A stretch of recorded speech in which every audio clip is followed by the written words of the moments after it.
glad you can join. We're glad you can join us for today's program about Article 5 of the Constitution, also known as the Convention of States.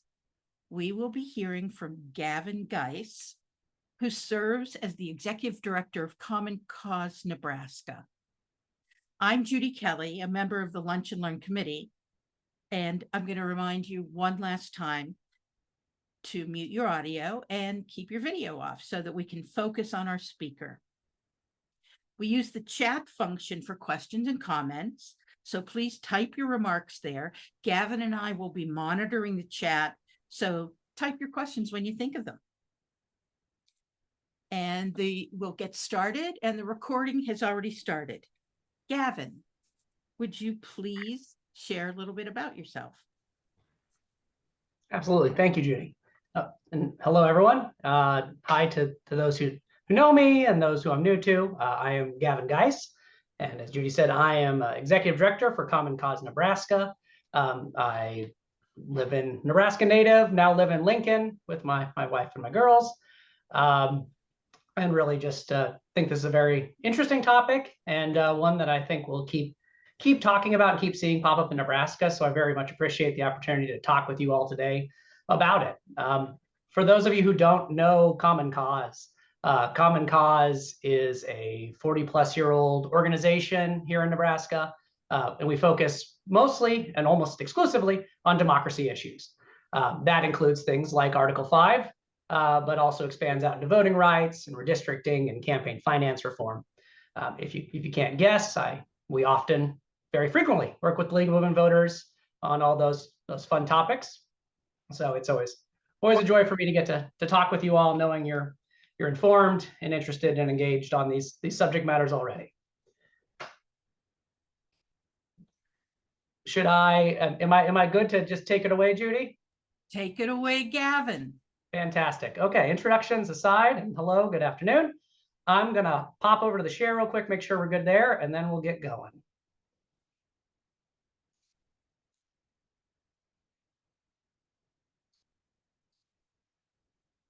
All right, Judy, could you give me a thumbs up if this looks okay on your end? Are you getting the share?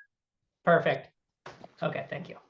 Okay, as I've said and as Judy said, today we're talking about Article 5 of the U.S. Constitution. And that is one way of amending. It's a way of amending the Constitution through a convention. I like to start off here with a quote from Archibald Cox. If you don't know Archibald Cox, he was a member of the Kennedy administration, longtime constitutional scholar, legal theorist, and was a special prosecutor for the Watergate scandal and incident. So a man well-versed in American democracy and American norms. And he had something to say about the Convention of States. Questions about such a convention have been debated for years by legal scholars and political commentators without resolution. Who would serve as delegates? What authority would they be given? Who would establish the procedures under which the convention would be governed? What limits would prevent a runaway convention from proposing radical changes affecting basic liberties? With those thorny issues unsettled, it should come as no surprise that warning flags are being raised about a constitutional convention. I start here, to be very clear about Common Cause's stance on an Article 5 convention. We're certainly interested in the subject matter. We think it is a worthy topic of debate, but ultimately, at the end of the day, Common Cause comes down on the side of disagreeing with calling for an Article 5 constitutional convention for reasons I will lay out as we go on. But we're not supporters of the movement. We are opponents. And we show up in states, in Nebraska and other states, time and again to testify against these measures, to lobby against them, because we think it's a dangerous path. I'll say here as well, the League is another one such organization we work with on this very subject in opposition. The League Women Voters has a very strong opposition stance towards an Article 5 convention as well. And in states where we work with them. In states where Common Cause is not, but the League is, often you all are the front line on this issue. You are the ones working in opposition to push back.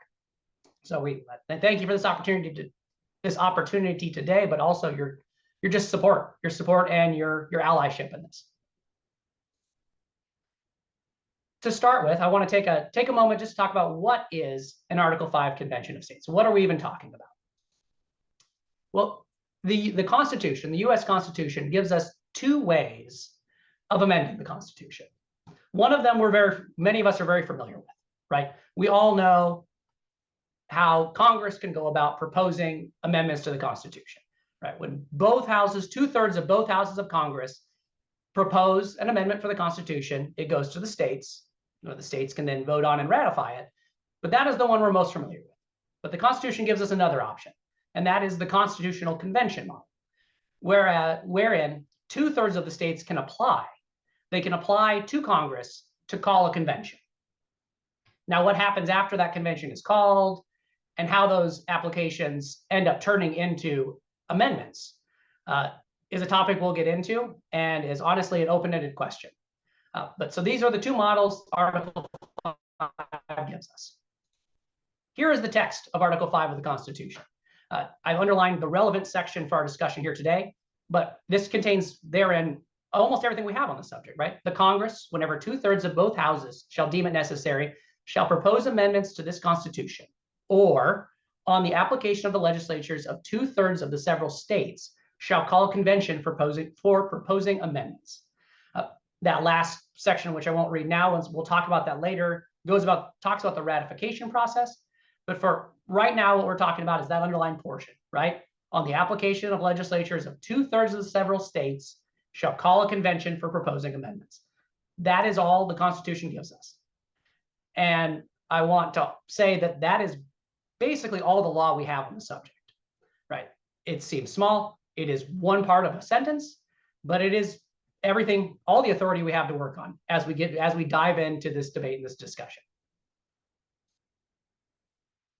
First thing, right? So that's our text. Have we ever had one of these? No. No Article 5 convention has ever been held. Now, I want to differentiate this from other conventions. You may be thinking back to your American history class and saying, well, there were conventions they held to create the Constitution and the Bill of Rights and all of that. And yes, there were conventions prior to the creation of the Constitution. But after the creation of the Constitution, the creation of Article 5, no convention has ever been held. All 27 amendments we have were proposed by Congress and then ratified by the states. So everything we've ever done to change the Constitution went through the congressional method. So many states have passed resolutions calling for an Article 5 convention, but they've never reached the 2/3 threshold, right? We've never gotten to the required number of states to actually call a convention. The last point here, and I think it's an important one, during the first Congress, when they were debating the Bill of Rights, members said, well, we should hold a convention of states to do this.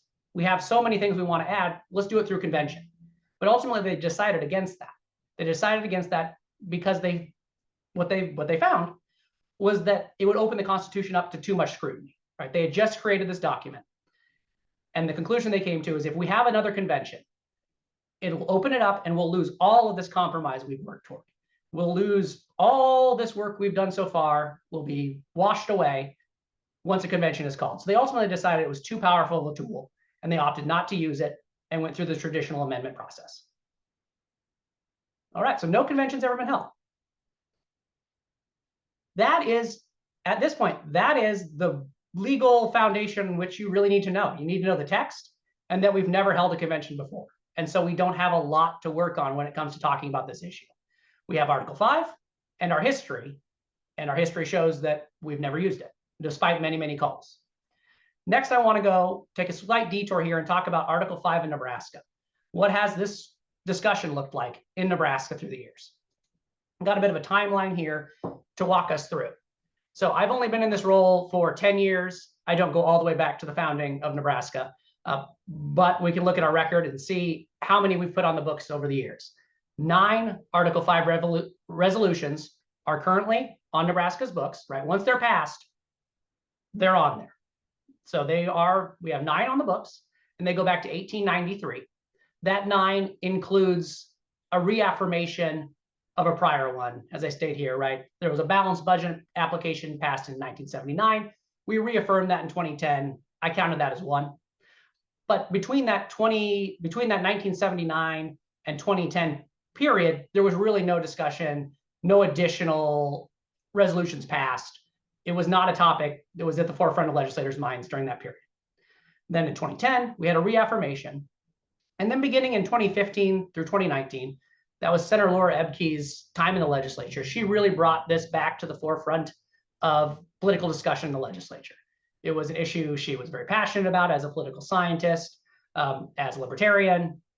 She thought there were some interesting things we could do there. And so she pushed for this very strongly during her time in the legislature. Was never able to move any resolutions, but each year she would bring one back and it would be debated in the body, and it really brought it back in to the consciousness of the body. We jump ahead then to 2022.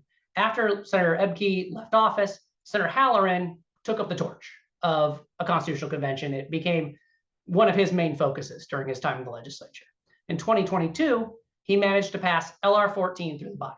And LR 14, in the text of the resolution, the purpose of it is to impose fiscal restraints on the federal government, limit the power and jurisdiction of the federal government, and limit the terms of office for its officials and for members of Congress. That is the convention. He wants to call a convention to do those things. I want to note here, that is a much more expansive ask than many of the other resolutions we have seen over time. Most resolutions, almost every other resolution on our books, is very targeted, right? It's about wanting to establish in the Constitution, right, an anti-polygamy law, or cap senator pay, or call for the direct election of senators. One subject things, right? We want to call for a convention to do this one thing. Senator Halloran's attempt is much broader. And under my reading of this, limit the power and jurisdiction of the federal government, you could fit almost anything in there, right? When it comes to the laws, the suggestions that would come out of such a convention, that is so broad that you could fit nearly any change to the federal government within this call. A few last notes on this bill. It did not pass easily. It took some major maneuvering. The first thing, there was a compromise struck into the bill, a 5-year sunset provision, right? Once it passes, after 5 years, it would be rescinded. It would no longer be active. The body would have to debate it again. Because of that provision, senators switched sides. People who said, this seems scary, this seems like a bad idea, came over to Halloran's side and said, well, we'll vote for it because of the sunset provision. There was also some very unique political maneuvering that I've not really seen since. Initially, when the bill was introduced in 2021, it was killed, IPP'd. It went to a vote and it died. But then the legislature suspended their own rules and they voted to resurrect the bill, put it back in committee where it sat until 2022, right? So it sat there over the interim in 2022, was quickly passed out of committee. And on day 8 of the session, very, very early in the session, right? We're talking the second week of the legislative session, went to the floor and passed very, very quickly. It was faster than almost anyone realized. This bill really didn't receive any pushback in 2022 because no one saw it coming. No one thought it would be passed on the second week of the legislature. So it kind of flew through. But yeah, so it did not pass easily. It took some major moves to get through. All right, last bits here, specifically looking at where's the discussion today. Well, Senator Halloran came back in 2023 with LR 31. LR 31 was intended to overturn LR 14 and add in some very specific provisions. First, it gets rid of the sunset provision. Right, let's keep this law on the books in perpetuity. Right, let's not rescind it after 5 years or 10 years. Let's make sure it can just sit there and wait until the day when it is useful. And then it adds specific language blocking Congress's ability to oversee a convention, right? So it proposes additions of barring Congress from setting rules for a convention, barring Congress from choosing how the delegates will be chosen, and then establishing that each state will only get one vote, or each state will receive one vote at a convention, right? So we won't consider population, we won't consider the sizes of states, every state gets one vote. These were all things that were not in the first bill, LR 14, but that Senator Halloran would have liked to include in LR 31. To sum it up, at the end of the day, in 2024, the bill came back. It was passed out of committee. It received Senator Halloran's priority, but ultimately it did not advance on the floor of the legislature. If any of you remember this legislative session, Senator Halloran got in some hot water over comments he made on the floor, inappropriate comments, And ultimately, that's what did the bill in. This was his priority issue, the one he was fighting for, and nobody wanted to talk about it after he made those comments. So we have his own words to thank for this bill not moving forward. But that's where it sits now. Senator Lippincott also introduced something this year, right? So Senator Halloran was not the only senator interested in these issues. Senator Lippincott introduced one to place term limits on members of Congress. And there are others in the body that are certainly interested in these issues. Even now that Senator Halloran has been term limited, this will continue to be a debate as we go into 2025. So that is an overview of Nebraska's history. It's not a big one, but it is a continued debate in the legislature. We keep talking about these things. And I don't foresee that being something that stops now that Senator Halloran's gone. I expect there will be someone else that takes up that torch. Knowing that, I want to move into some of our objections and our concerns about Article 5. We know what it is now. We know what it looks like in Nebraska. Why does Common Cause object to this idea? Well, one of our biggest concerns is simply that we don't know much about this process. Like I said, that text, that one part of a sentence in Article 5 is really all we have to go on. That tells us almost nothing about the process. Each of these, I'm going to step through and just talk through them. How will delegates be selected? We simply don't know. Supporters of the movement insist that the states will have authority to choose delegates, but Article 5 doesn't tell us. And there is no court ruling, there is no statute, there is nothing that tells us how delegates will be selected. So despite supporters insisting they know how it will work, we don't know. We don't know. There's no reason to believe that the states will have more authority than Congress will in this right. And so it's just as likely to me that Congress will choose delegates, maybe they'll choose themselves, as it is that the states will be allowed to choose their delegates. The legislatures will have any authority here. With many of these, as we go through them, I'll make a note here at the top. Supporters of this will claim they have answers to each of these questions. They will say they have clear evidence based upon state law, based upon other aspects, other legal aspects of American democracy that give them answers to this. And we say, no, they don't. That it's not that clear. At the end of the day, the Constitution is the controlling law of the land. And no matter what a state legislature passes, no matter what a congressman proposes, we will ultimately look to Article 5 itself to decide how these things will play out. And again, there is no guidance there. Moving along, how will votes be allocated among delegates? Senator Halloran addressed this in his most recent proposal. Will it be one person, one vote? Will each state get one vote, or will we do something else entirely? Certainly, this will be a hotly debated issue if a convention is called. I cannot see California agreeing to a one vote per state model, and I cannot see Nebraska agreeing to a one person, one vote model. As with the compromises we struck in the federal Constitution to get us to our model of Congress, with a House and a Senate selected by different metrics. This is going to be a major debate, and one to which we have no clear guidance, no answer. Moving along, how many votes does an amendment need to pass? So we know it takes 2/3 of states to call a convention, but we don't know how many votes it takes at that convention to move a bill out to the states. Now, it could be 2/3, right? It takes 2/3 of both houses of Congress to move an amendment out. But it could just as likely be a simple majority. Again, Article 5 gives us no guidance here. And we may assume it's 2/3, but there's no guarantee that that's what it would be. Next step is a big one. What kind of changes will the convention consider? Can the subject matter be limited?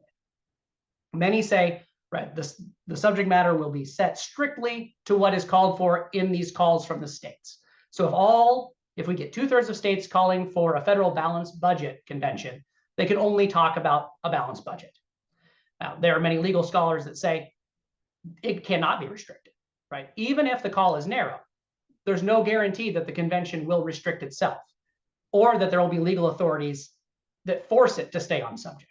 So there's no promise whatsoever that it will be strictly limited to the call. And even then, if we go back to Senator Halloran's LR 14, the call there is so broad that I don't know what kind of limits can even be placed on it. it would reach nearly every aspect of the federal government. And so even if the subject matter can be limited, under a call like that, I don't know how you interpret a limitation. Next, moving quickly through some of these last ones, will amendments be single or compound? Could the convention propose an entirely new document? That is to say, what will come out of this? Will it be one amendment on one subject, or will there be multiple subject matters contained in an amendment? Or could a whole new constitution come out of this? We don't know. For all we know, this could go into full revision and we could get a new constitution proposed to us to be sent to the states for ratification. We have no authority. Last two have to do with rules that oversee all government and how they would apply to a convention. One for me that's a major concern is what access will the public have to the proceedings, right? We have government transparency laws that give us as citizens access to the proceedings of the legislature, their documentation, right? I can make a request to a government body to get documents back. None of those rules would apply to a convention. None of those rules take into account a convention. And so unless and until there is a rule that applies to a convention, we have no reason to believe that those rules would apply to a convention. We have no idea what kind of access the public would have. The last one's about special interests. Just like with public transparency laws, all of the rules we have around campaign contributions, lobbying work, all of that, none of those apply to a convention. None of those laws were written with a convention in mind. So we don't know. We simply do not know how much influence special interests could exert on a convention. And we can be sure they'll show up in mass, right? If the Constitution is being opened for revision, you can be sure that corporations, special interests are going to show up in mass. And we don't know if any of the rules we now use to limit and restrict that power of money in politics will even apply here. This is, so we don't know all these things. Certainly there's got to be an authority that can tell us what the truth is, right? One of these bodies has to be able to tell us what is the truth of the matter here. And we'll step through all of these and show you there simply is not. First of all, the president, looking at the Constitution, has no authority over when it comes to amending the Constitution. The president has other authority. He or she has they have no authority when it comes to amending the Constitution. So they would have no authority here. Next one, Congress has no authority to impose rules on a convention, right? If you look to the language of the article, they call the convention, but it says nothing about imposing rules. So Congress could certainly try, but the convention could simply ignore those rules. Now, I would argue that under the language of Article 5, Congress seems to have more authority than you might think at first blush. I think call could be interpreted much more broadly than simply setting a time and a place, but could involve setting rules.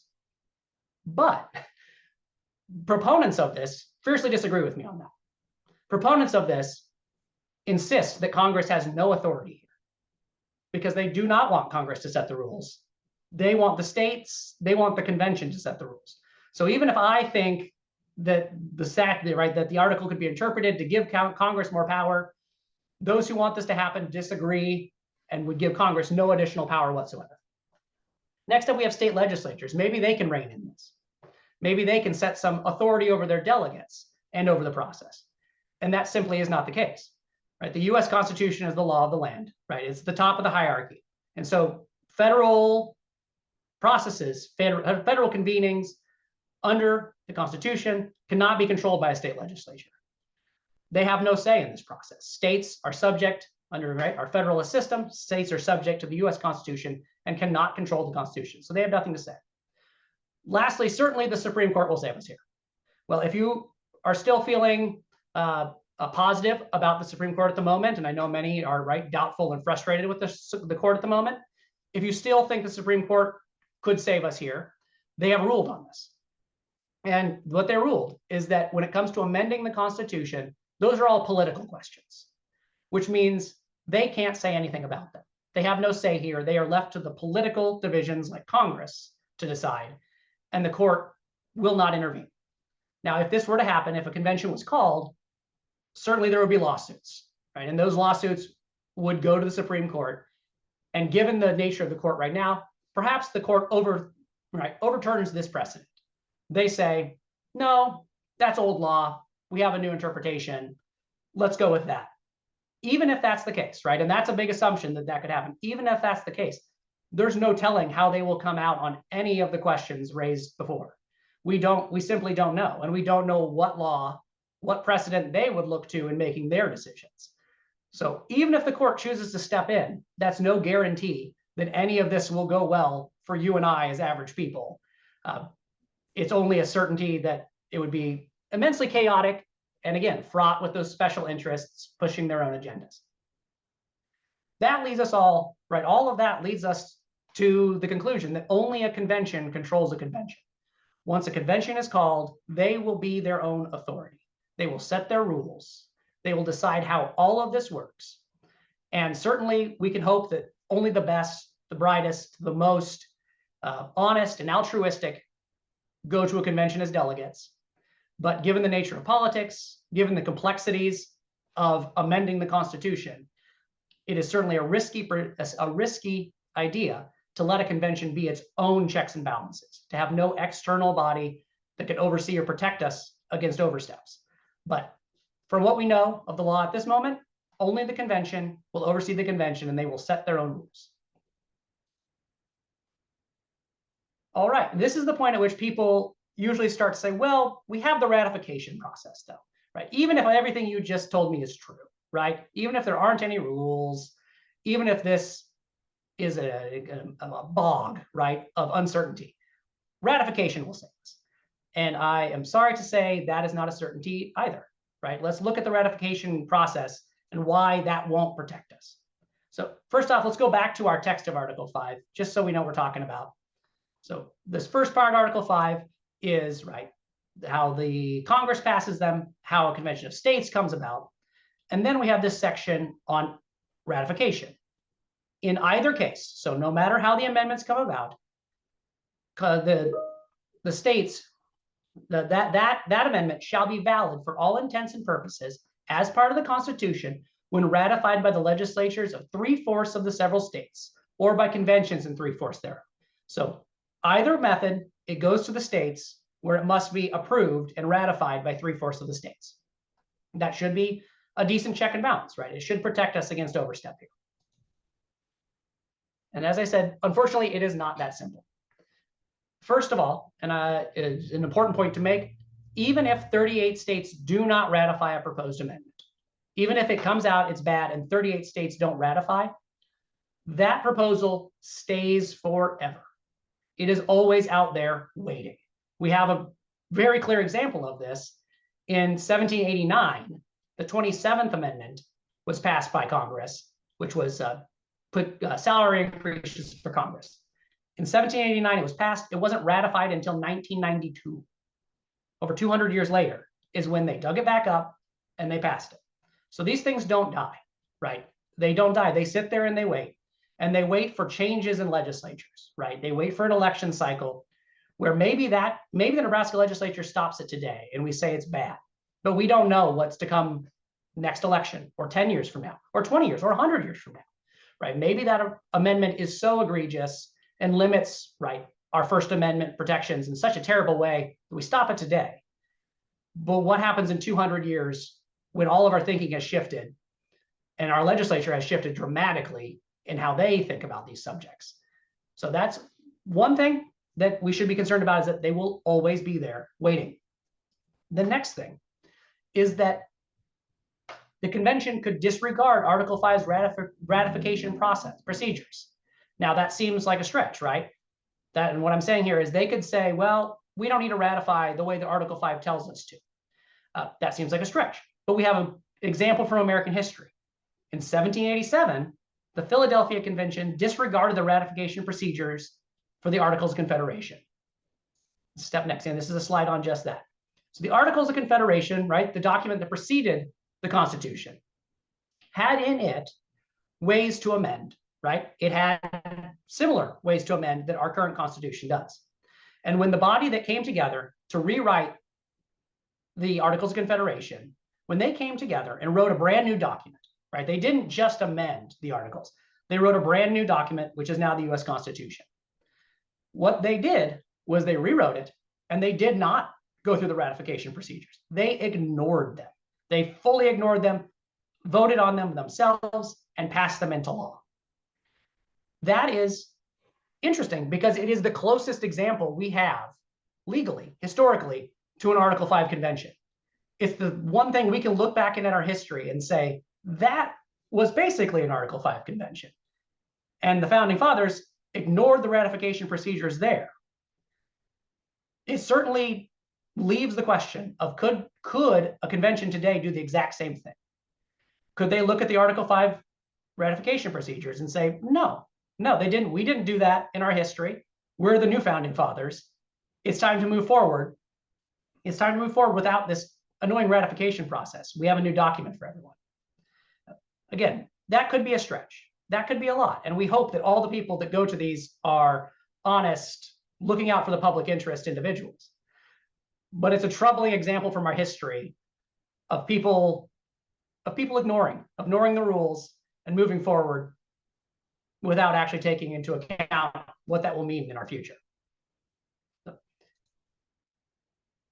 Also, everything I've said is somewhat on point and true, who's supporting this, right? Who is moving this idea forward? Why does it have a momentum if there are so many concerns? Well, I want to talk next about Article 5 supporters. Who are these interests that are supporting an Article 5 convention? Now, there are a few of them, and some of them may be familiar with you, or you may be familiar with.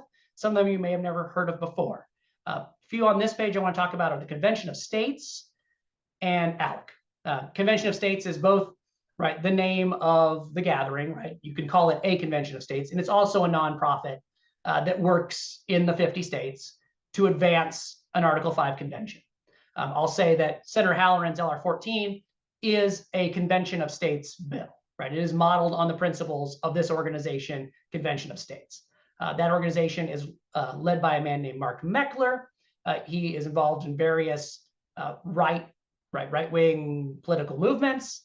He's part of the Tea Party. He helped found the Tea Party. He was CEO for Parler, if you have heard or remember that. That was a very right-wing conservative social media platform. And what he said about their work, about the Convention of States work, is this is intended to reverse 115 years of progressivism.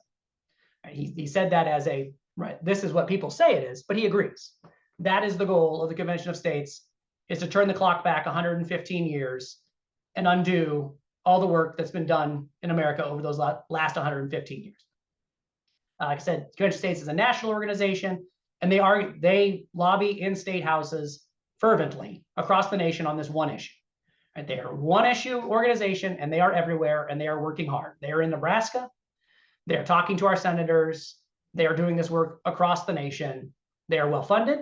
They are funded by the Kochs. They are funded by many of the typical right conservative funders. That's where the money is coming from this. The other group on here is ALEC. You may have heard of ALEC. You may not have. What ALEC is we call it a corporate bill mill. It brings together state legislators and corporations to advance pro-business legislation in the states. This is an organization that's at work in Nebraska as well. There are senators in Nebraska that are members of ALEC. And what they do is they travel to gatherings of state legislators from other states and corporations. And then they sit down with corporations and these other state legislators, and they talk about what bills could we advance in Nebraska that would help your corporation?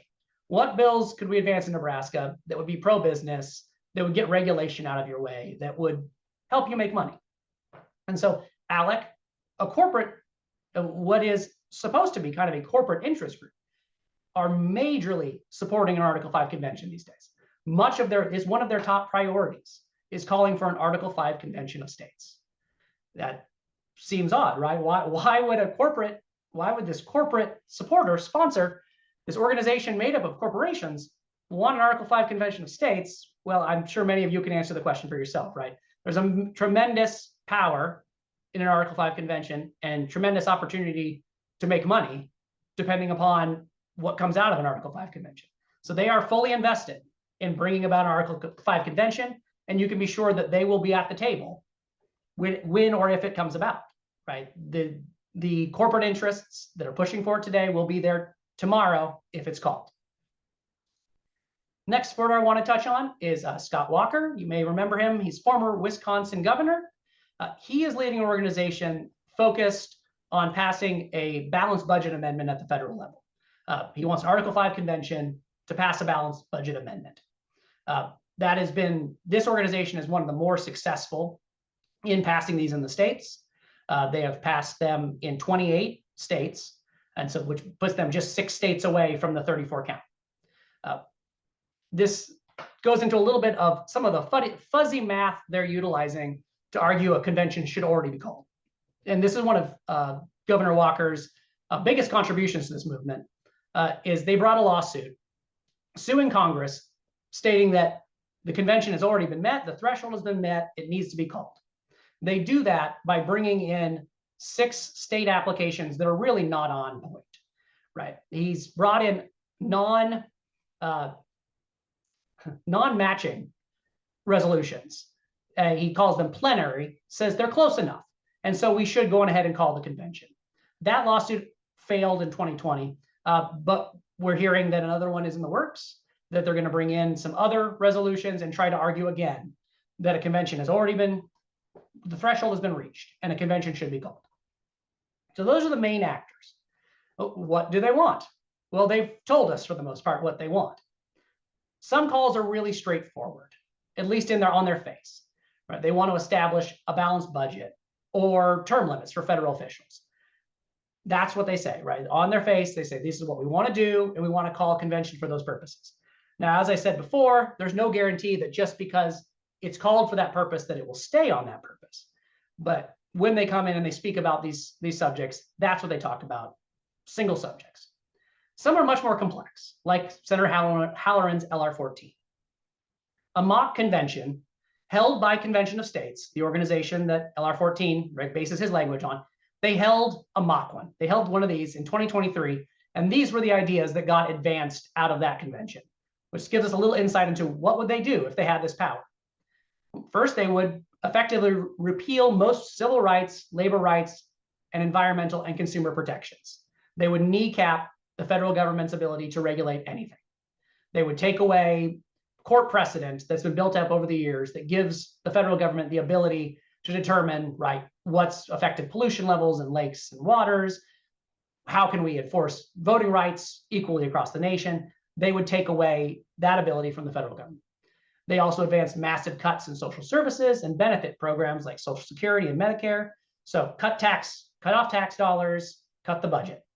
They'd hand over all federal lands to the states, right? So federally protected lands, right? Your parks, all of that, they'd hand it over to the states, ultimately with the goal of opening that up to resource development, right? We should be drilling in these places. We should be harvesting resources from the places we're not right now in all these federally protected lands.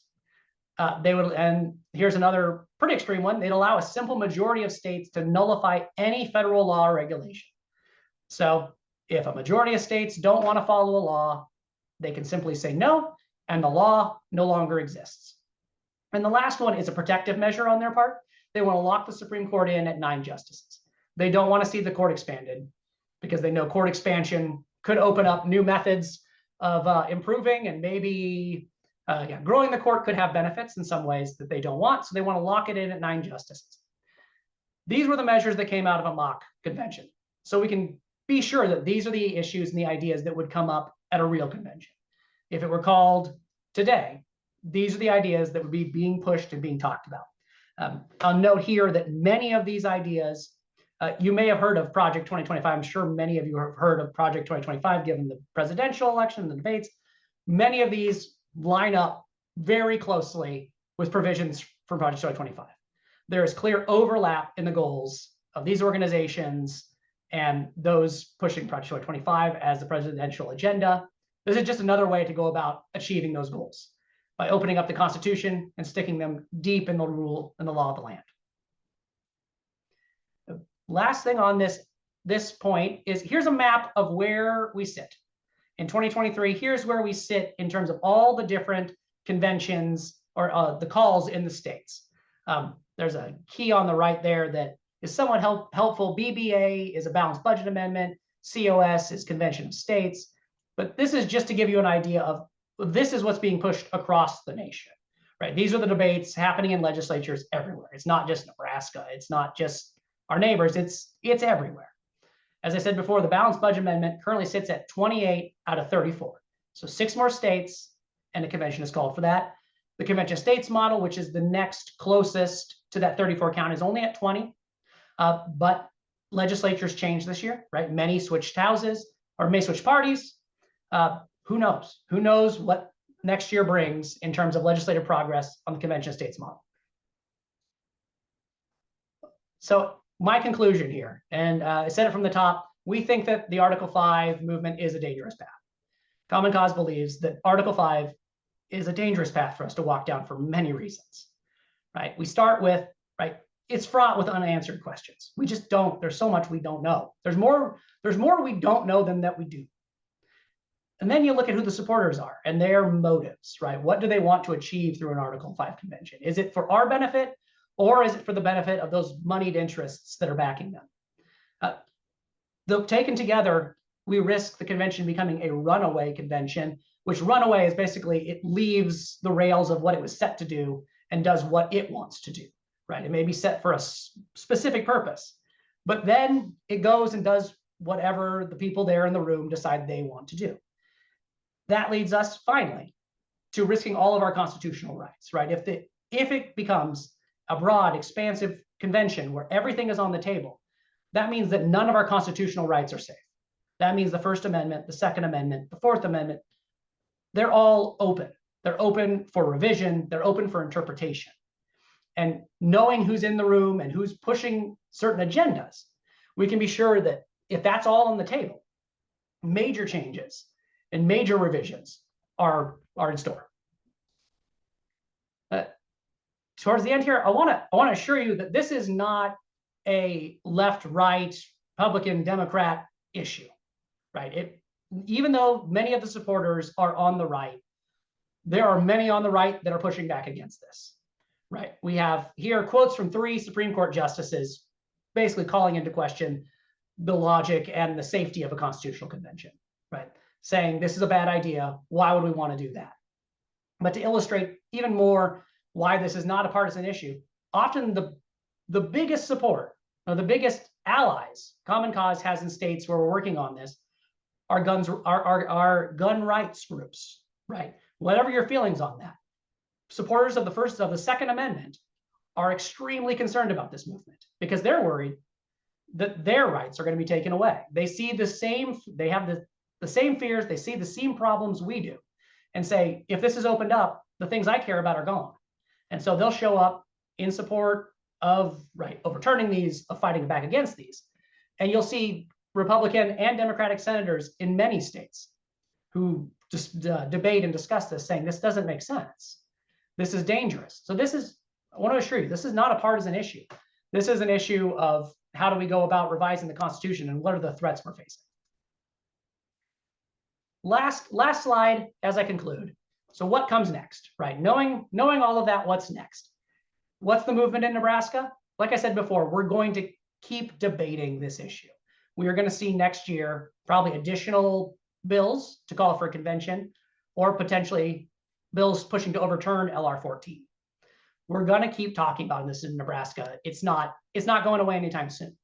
So how do you get involved? If this is something you're worried about, if you see the same concerns and same problems we do, well, senators are hearing from convention supporters. They are loud, they are present, and they're well funded, right? They can fly lobbyists to every state in the nation every year to talk with senators, and there's grassroots support built to move this thing. They need to hear from those who see the dangers too. It cannot just be supporters they're hearing from. They need to hear from you. And as we see in every state, our strongest tool is constituents talking to their senators. We can come and give this presentation and talk about the fears all day long we have, but hearing from constituents is really the thing that moves them forward when they hear it from someone that's not me. Thing I'll add here, you should, when you can, support efforts to rescind convention applications. We can rescind these things. We can say, wipe the slate clean, all those old ones we passed, let's take them off the books. Let's start fresh. We've tried this in Nebraska, and it's a difficult movement because those well-funded interests show up to fight it hard. But we can do that. We can move these things and we can rescind them to lower the numbers and get us further away from that necessary 34. And lastly, and many of you already know this, but stay tuned to groups like Common Cause and League of Women Voters. We'll let you know when your action is needed, right? We're tuned in, we're paying attention.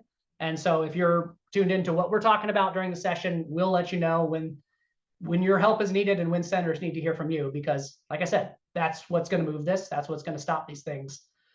Not just our work alone. We need your voices. Gavin, thank you so much for that very interesting and comprehensive presentation. We do have a couple of questions. Mary Summermeyer's asking, am I correct that a resolution introduced in the Nebraska legislature calling for a convention of the states needs to advance through the 3 stages of debate, which are general file, select file, and final reading, which would be unlike a congratulatory resolution or an interim study resolution?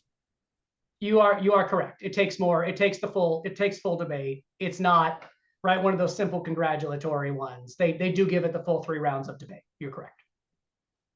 We have a question from Jean McGuire. Is Project 2025 calling for a constitutional convention? No, because 2025 is focused mostly on what the executive branch can do, right? The goals there are what could the president do to do all of these things? And as I said, right, Article 5 doesn't give the president any power when it comes to amending the Constitution. So no, 2025 doesn't call for an Article 5 convention. They just share many of the exact same goals. And you talked a little bit about some of the organized groups that are pushing for an Article 5 convention. You mentioned ALEC. Has ALEC had any success you can identify relative to pro-business legislation in places? Absolutely. And it's hard to really quantify the impact ALEC has had because they have been so prolific for at least 20 to 30 years of establishing relationships with legislators and giving them model legislation to bring back to the states. We've seen it in Nebraska. And sometimes it's really hard to put your finger on it being model legislation, because unless you see it from ALEC itself, you don't know if it came out of their discussions with corporate interests at the last ALEC retreat.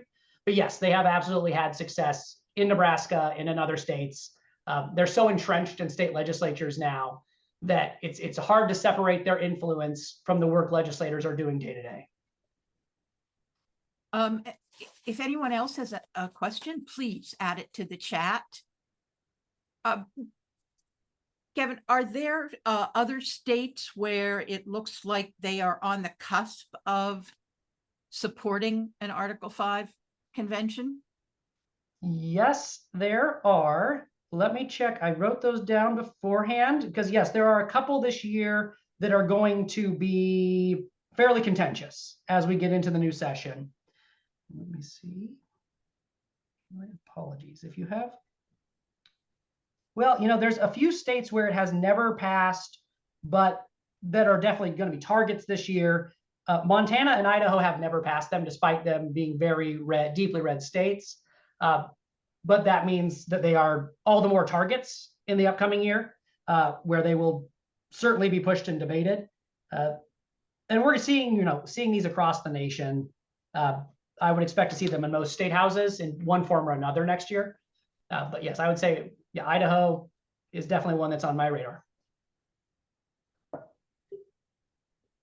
Has President-elect Trump ever mentioned his feelings about Article 5? Not to our knowledge, no. My guess would be that he's not aware of it, but he's never mentioned it. Not that I've ever seen. Do you suppose the incoming administration will deter the momentum for a convention for a while? I would say, right, that's certainly a hopeful way to look at the incoming administration, but I would say no, because much of the energy from this, right, when it comes to actually passing these things, is what I've seen in Nebraska, is it's people at the state level really doubting and having issue with the federal government itself. And so no matter who's in power, it's a states' rights issue. The federal government is run amok and they are ruining everything, and we've got to stop them, right? We've got to stop this egregious spending. We've got to stop this overregulation. And that energy is not going to go away no matter who sits in the Oval Office, right? It's just there, and it's going to keep getting, right, keep building, keep being pushed no matter. Well, and speaking of incoming administration, one last thing I'll say, Mike Johnson, right, currently very, very important. Mike Johnson, big supporter of this movement, right? So this is in Congress, right? There are congressmen and women that are big supporters of this movement, people in places of power that support it. And so even if President Trump has said nothing about it, there are people around him who are big supporters and would love to see this happen. okay, thank you. Well, if there are no more questions, we would like to thank you again for such an illuminating presentation and all of the good information, as well as the call to action to reach out and contact our senators. So thank you, Gavin. And we invite everybody to explore what we're up to at the Lincoln-Lancaster League. Our website is posted in the chat. And also, please consider joining us for coffee and conversation this coming Saturday, December 7th, from 9 to 10:30 at Scooter's Coffee at 2901 South 84th Street. We have members and guests, along with anybody who's simply interested in learning more about our organization. You're always welcome. Please think about adding that to your calendar. Lunch and Learn will resume again the first Thursday in February. We will not host a program in January, on January 2nd. We're sure you'll all be recovering from the holidays. Thanks for joining us today. We are adjourned.